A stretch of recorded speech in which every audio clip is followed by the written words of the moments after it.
From the rising of the sun to its going down, the Lord's name is to be praised. Let us open our hearts to his presence and listen for his voice in the stillness of this evening hour. Our evening sacrifice. Signs of Christ's soon return. March 23. God's purpose in calamities. Work, for the night is coming. Work through the morning hours. Work while the dew is sparkling. Work mid-spring in floors. Work when the day grows brighter. Work in the glowing sun. Work, for the night is coming when man's work is done. God's purpose in calamities. And I looked, and behold, a whirlwind came out of the north, a great cloud, and a fire enfolding itself, and a brightness was about it. And out of the midst thereof was the color of amber, out of the midst of the fire. Ezekiel 1 verse 4. What mean the awful calamities by sea, vessels hurled into eternity without a moment's warning? What mean the accidents by land, fire consuming the riches that men have hoarded, much of which has been accumulated by oppression of the poor? The Lord will not interfere to protect the property of those who transgress his law, break his covenant, and trample upon his Sabbath, accepting in its place a spurious rest day. The plagues of God are already falling upon the earth, sweeping away the most costly structures as if by a breath of fire from heaven. Will not these judgments bring professing Christians to their senses? God permits them to come, that the world may take heed, that sinners may be afraid and tremble before him. God has a purpose in permitting these calamities to occur. They are one of his means of calling men and women to their senses. By unusual workings through nature, God will express to doubting human agencies that which he clearly reveals in his word. How frequently we hear of earthquakes and tornadoes, of destruction by fire and flood, with great loss of life and property.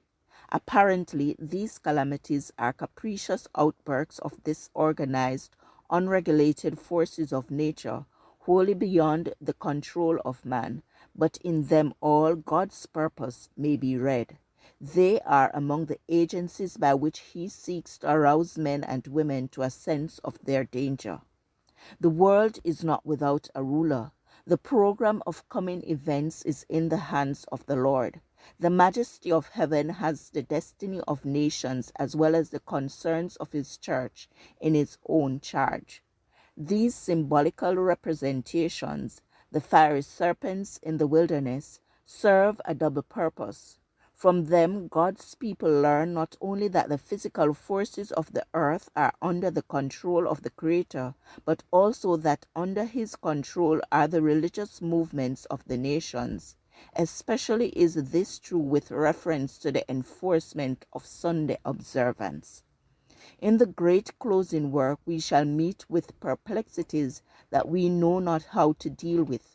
But let us not forget that the three great powers of heaven are working, that a divine hand is on the wheel, that God will bring his purposes to pass. As the wheel-like complications were under the guidance of the hand beneath the wings of the cherubim, so the complicated play of human events is under divine control. Amidst the strife and tumult of nations, he that sitteth above the cherubim still guides the affairs of the earth. In the annals of human history, the growth of nations, the rise and fall of empires, appear as if dependent on the will and prowess of men.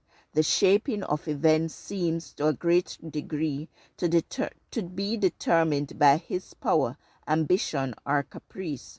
But in the word of God, the curtain is drawn aside, and we behold above, behind, and through all the play and counterplay of human interest and power and passions, the agencies of the all-merciful one, silently, patiently working out the counsels of his own will. In sparing the life of the first murderer, God presented before the whole universe a lesson bearing upon the great controversy. It was his purpose not merely to put down the rebellion, but to demonstrate to all the universe the nature of rebellion. The holy inhabitants of other worlds were watching with the deepest interest the events taking place on the earth. God carries with him the sympathy and approval of the whole universe as step by step his great plan advances to its complete fulfillment. The act of Christ in dying for the salvation of men would not only make heaven accessible to men, but before all the universe it would justify God and his Son in their dealing with the rebellion of Satan. The whole universe is watching with inexpressible interest the closing scenes of the great controversy between good and evil. Our little world is the lesson book of the universe. Ellen White states that the unfallen worlds and the heavenly angels watched Christ's struggle in Gethsemane with intense interest. In discussing Christ's 4,000-year battle with Satan and his ultimate victory on the cross, she uses such phrases as, "The heavenly universe beheld, all heaven and the unfallen worlds had been witnesses. They heard, they saw, heaven viewed. What a sight for the heavenly universe." Work, for the night is coming. Work through the sunny noon. Fill brightest oars with labor. Rest comes sure and soon. Give every flying minute something to keep in store. Work, for the night is coming when man works no more.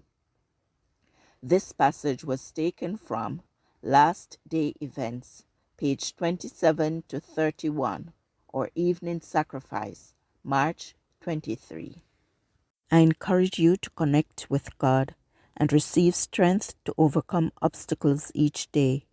Thank you for listening. Please join us tomorrow as we offer up our evening sacrifice.